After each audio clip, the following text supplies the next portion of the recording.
నమస్తే అన్న, అందరికీ నమస్కారం. కువైట్ ట్రాఫిక్ డిపార్ట్మెంట్ కీలక ప్రకటన చేసింది.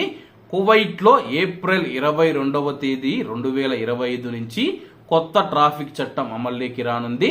దాదాపు 50 సంవత్సరాల తర్వాత కువైట్ ట్రాఫిక్ చట్టాన్ని సవరించామని చెప్పేసి అందులో కొత్త జరిమానాలు మరియు జైలు శిక్షలు ఉన్నాయి. ఇది అందరికీ తెలిసిన విషయమే. కువైట్ లో మనం చూసుకుంటే 50% రోడ్డు ప్రమాదాలకు ప్రధాన కారణం. అలాగే 50% రోడ్డు ప్రమాదాలు తగ్గించాలన్నా సరే ప్రతి ఒక్కరూ సీటు బెల్ట్ ధరించాలని చెప్పి అధికారులు కోరుతూ ఉన్నారు. దానికి సంబంధించిన జరిమానా వివరాలను కూడా అధికారులు స్థానిక మీడియాకు తెలిపారు. వివరాల్లోకి వెళితే కువైట్ ట్రాఫిక్ అధికారులు సీటు బెల్ట్ ధరించడం యొక్క ప్రాముఖ్యతనైతే వివరించారు.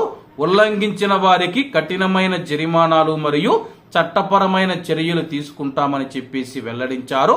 సీటు బెల్ట్ ధరించడంలో కువైట్ లో ఉన్న ప్రజలు విఫలమైతే ప్రాథమికంగా 30 దినార్ల జరిమానా విధించబడుతుందని చెప్పేసి, అయితే ఉల్లంఘన ఎక్కువగా అయితే కానీ మనం సీటు బెల్ట్ పెట్టుకోకపోతే మనం ఏదైనా తీవ్ర ఉల్లంఘనలకు పాల్పడితే కానీ కోర్టుకు రెఫర్ చేస్తాము.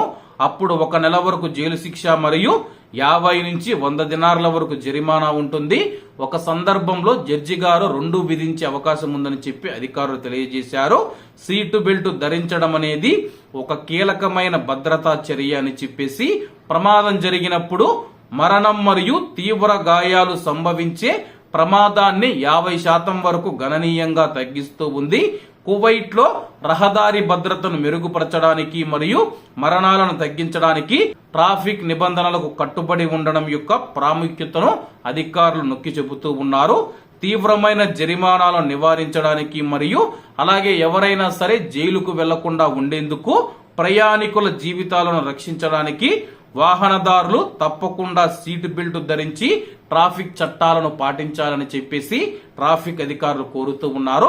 ప్రస్తుతం సీటు బెల్ట్ పెట్టుకోకుండా ఎవరైనా సరే డ్రైవింగ్ చేస్తూ ఉంటే కానీ వాళ్లకు మొదటగా మనం చూసుకుంటే 30 దినార్ల జరిమానా విధిస్తారు. పదే ఈ యొక్క సీటు బెల్ట్ ధరించకుండా మీరు కానీ ఉల్లంఘనలకు పాల్పడుతూ తీవ్రమైన ఉల్లంఘనగా ట్రాఫిక్ పోలీసులు పరిగణిస్తే మిమ్మల్ని అయితే ట్రాఫిక్ కోర్టుకు రెఫర్ చేస్తారు.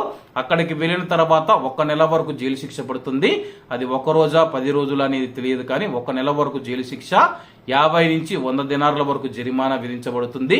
రెండిట్లో ఏదో ఒకటి మొదట విధిస్తారు, లేకపోతే ఉల్లంఘనను బట్టి 2 విధించే అవకాశం ఉందని చెప్పేసి అధికారులు తెలియజేశారు. కాబట్టి అందరూ బాగుండాలి, అందులో మనం ఉండాలి. అందరికీ నమస్తే అన్న, జై హింద్.